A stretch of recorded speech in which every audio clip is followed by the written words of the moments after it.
There's actually two entrances to the El Pilon waterfall. We're gonna go check out both.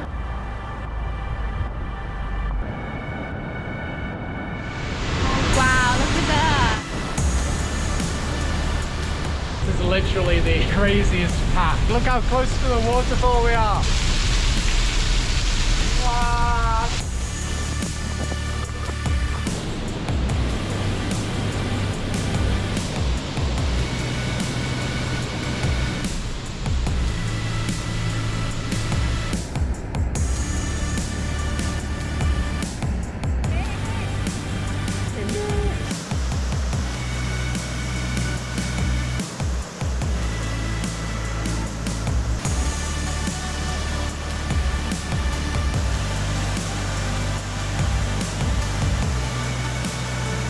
It really makes you appreciate the power of nature.